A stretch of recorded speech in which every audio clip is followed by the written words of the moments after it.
Is the Sony a7S IV coming in 2024? What can we expect from the successor to the a7S III? Will it do 8K, have a global shutter sensor, or a new thermal architecture? And how trustworthy are the specs that are floating around? But before we get to the details, please subscribe to this channel. It doesn't cost you anything, helps this channel grow, and keeps you up to date on the latest camera coverage. The bad news first. None of the rumors that have been floating around have been validated or come from known and trusted sources. But that doesn't mean we can't glean a theme from the specifications that have been floating around. The a7S III is definitely going to have an increased resolution, and it's going to have oversampled video. And it will also have a more improved thermal architecture. But beyond that, we have to take a journey into the world of the unvalidated and untrusted sources for a set of detailed specifications. Let's start off with one of the most anticipated specifications, and that's the sensor. It is supposed to have a 19 megapixel full-frame stacked dual-layer sensor, or a 40 megapixel sensor. I'm leading to believe it's going to be more of a 19 megapixel full-frame stacked dual-layer sensor. What's different about a dual-layer stacked sensor is that it separates the photodiodes and the pixel transistors on different substrate layers. This architecture doubles the saturation signal level, widens the dynamic range, and reduces noise. And when it comes to the a7S line, what does that S stand for? No, it doesn't stand for super camera or even slow. What it stands for is sensitivity in terms of low light performance. And while this is a video-centric camera, and you'd almost expect it to have an A7V4 or A7V5, it's all about low light sensitivity to be able to produce really good video in the shadows, highlights, as well as midtones. And that's a pretty big deal here. So to actually have a stacked sensor that has dual layer capabilities, well, that does make an awful lot of sense. It feeds into that whole S theme, and it certainly is plausible, and it makes sense. So how will the a7S IV video modes be an improvement over its predecessor, the a7S III? As the sensor is rumored to be 19 megapixels, and I wouldn't be surprised if that's wrong. It could perhaps be something like, well, 12 again. It could go up to 18, it could be 22, or even 24, but I don't believe it's going to be anywhere north of 30 megapixels. So that means no 8K video. But the highest resolution and frame rate is going to be in 6K. 6K 24, 25, and 30. So all the basic frame rates. It's also going to do high resolution, or sorry, I shouldn't say high resolution, I should say slow motion, unless of course shooting in 50 and 60 frames per second is your go-to shooting. If that's the case, then you're left with 100 and 120 frames per second in 6K, which is still quite impressive. Very few cameras can do 100 and 120 frames per second in 6K. Now in terms of 4K, well, it can do all those same frame rates. 24, 25, 30, 50, 60, 100, and 120 frames per second.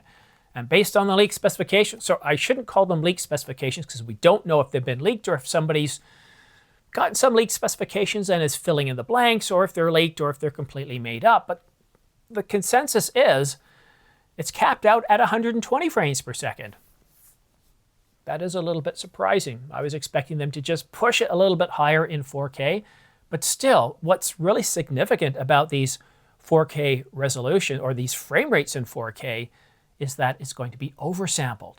And if you recall the Canon EOS R5, which was announced back in July, 1 month before the a7S III, it had an 8K oversample 4K, 24, 25, and 30 frames per second. And it beat the a7S III in terms of detail, clarity at that resolution. So for the a7S IV to have oversampled all the way up to 120 frames per second, well, that would be impressive. That would really bump up the resolution at those frame rates, or the sharpness, I should say, the detail. It's really about detail rather than sharpness. And that's impressive. I have shot with the a7S III. It's a really terrific camera, and I think it's great. There are people, when I was shooting with it, would say it doesn't seem to have as much sharpness as the Canon R5, and others would say it's just as good. But I think it's a terrific camera. The menus be damned. I had no problems using the camera. Within an hour of having the camera for the very first time, I was shooting my first video, and I got really good results. 6K, 120 frames per second. Now, we don't know anything about 1080, I was going to say 180 frames per second. We don't know anything about 1920 by 1080 or full HD. There is a chance that they could boost the frame rates there, but there's nothing mentioned about it. The a7S IV is also supposed to have dual base ISO, but here's the strange part. That second base is supposed to start at 25,600, which is very high for the second base, leading me to wonder if this spec is complete nonsense and was made up. Now let's round off the rest of the specifications.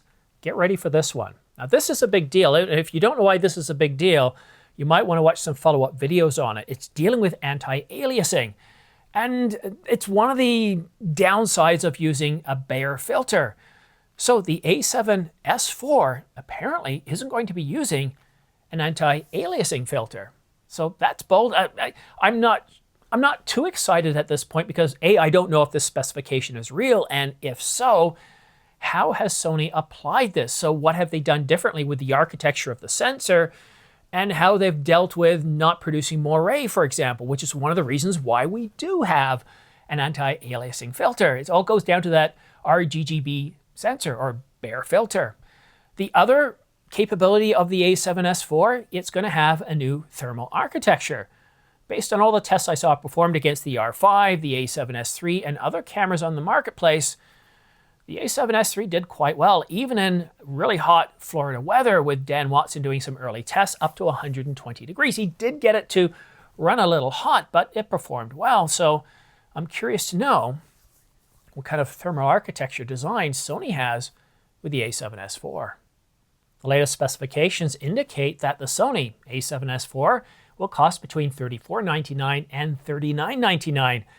Based on what I saw Sony price the a7 IV at, which was $24.99, $500 more than the a7 III, and the a9 Mark III. That one there is $59.99. The price has really jumped up on the a9 III over the a9 II. So I think Sony's finally gotten to a point where they say, look, we're solidly in second place. We're number one when it comes to mirrorless full-frame cameras. And I know there's a battle between Canon and Sony, but let's just say for now that Sony is doing very, very well. They're in a virtual tie when it comes to mirrorless cameras for the number one spot. Overall, they're in a solid second place with 26.1% of the market share. So I don't see Sony pricing the a7S IV down around $3,400. I think they're going to price it right around $38 or $39.99. But there's one thing that Sony needs to do in the a7S IV that they didn't do in the a7S III.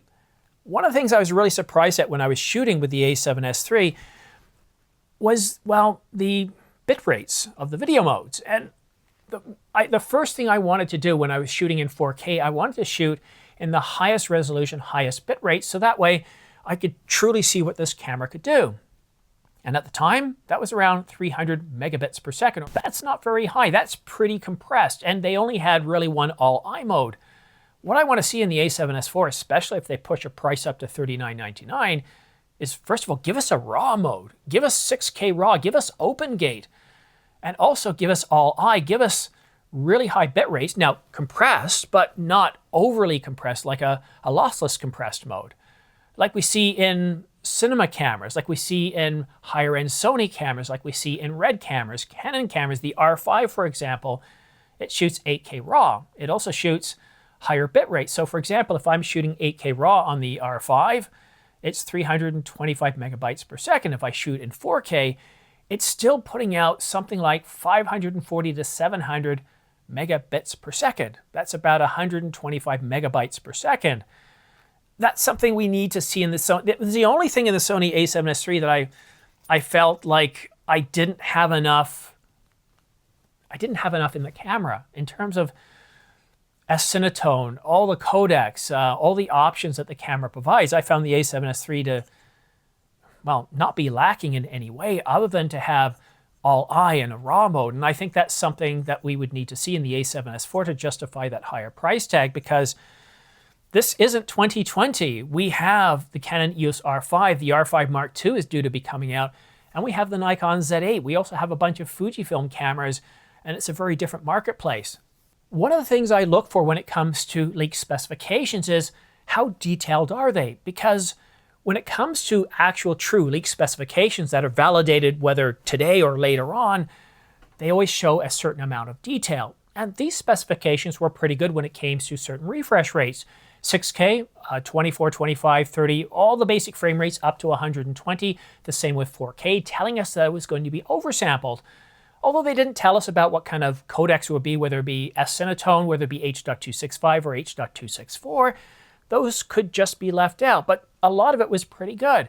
But the sensor I found a little bit lacking in terms of detail. There doesn't seem to be a lot of consensus in terms of whether it's going to be 40 megapixels or 19 megapixels or something else, whether it's going to do 8K or not. And there are certain, I should say, holes. And that's what's got me kind of going, okay, so we haven't heard a lot since December. Sony Alpha Rumors has come out with some other stuff saying wild rumors, but they haven't really given us anything specific. And when it comes to the arbiter of Sony rumors for alpha cameras, there's no one better than Andrea Pizzini. And he has yet to put out any leak specifications that he claims are coming from trusted sources on the A7S IV. In fact, whenever Andrea has been asked about the A7S IV, he says, I don't have anything. In fact, I don't even think it's going to be coming in 2024. And then he goes on to say, however, if it does come out in 2024, I don't think it's going to happen until around October. And yeah, I agree with that. So I really am looking forward to the A7S IV, the R5 Mark II. These two cameras are kind of playing in the same wheelhouse, taking a different approach. And that's what I really like about the A7S IV, and I'm really looking forward to it. And I've been hesitant to put out a video until now because just all the rumors, all the specifications, they've been a little bit, well, not too specific and unvalidated and untrustworthy, and you should definitely take this with a huge grain of salt. But again, if we look at the A7S III and what it's capable of, and we remember that the A7S III is an S-line camera, and that the S-line has always focused on sensitivity, then it's pretty easy to predict, regardless of what specifications are out there, that the A7S IV is going to double down on low light sensitivity. It's going to produce better detailed video. Oversampled 4K video certainly makes sense to improve sensitivity, dynamic range. But the one area where the A7S IV is definitely going to improve things is also on the workflow, the ergonomics, the menu system. They're going to tackle things to make things a little bit easier for us, to help us get the job done that we want. And I am looking forward to the A7S IV. And if we do get the Sony A7S IV announced here in 2024, my prediction is October. That makes an awful lot of sense. Sometimes we get announcements as early as the second week of September, once everyone's back to school and everything is normalized. And sometimes we'll get an announcement like the A7R5, which happened in early November. The A7S III was announced in August of 2020 and started shipping in October. And that would mark 4 years since the announcement of the A7S III. So right on schedule for the A7S IV, right? Well, not so fast, because if you'll recall, we had to wait 5 years after the A7S II. But it was a very different world back then. Sony didn't believe there was much in terms of competition. But here in 2024, we have the Canon EOS R5. We have the replacement for the Canon EOS R5, which will probably be announced sometime between, well, the third quarter and even in the fourth quarter. And of course, we also have the Nikon Z8. So a very different landscape, but let me know what you think we'll get in terms of specifications for the Sony A7S IV and what you would like to see in the A7S IV, regardless of the specifications. Tell me what you need to see in that camera to upgrade. And if you're interested in purchasing the Sony A7S III, you're not going to get a price break. It's still priced at $38.98, the same price as back in 2020. And actually, for the first time ever, you've now got the Canon EOS R5, brand new 8K RAW, 4K, 8K oversample 4K, 20 frames per second, 45 megapixel sensor, priced at less than the Sony A7S III, $29.99, including a 128 gigabyte CF Express SanDisk Type B card, along with a card reader. That's pretty impressive. So I'm really curious to see what's going to come soon. But if you're interested in picking up Sony gear, lenses, and accessories, you'll find other cameras and lenses on sale, but there's lots on sale for Canon, Panasonic, Nikon, and OM systems, so check it out. Use my affiliate links down below, as it really does help this channel grow. If you do use them, I get anywhere from 2 to 12% back. And a big thanks to all of you that have purchased from Adorama, B&H, or Amazon.com, because it's what allows this channel to grow. So a big thanks.